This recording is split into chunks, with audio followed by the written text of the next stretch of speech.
सबसे बड़ा उपहार है। गुरु कृपा तो सबसे बड़ा उपहार है।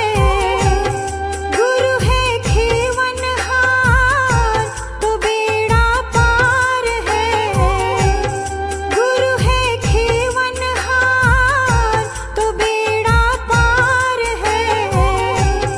गुरु है खेवनहार तो बेड़ा पार है। प्रेम का पावन हो,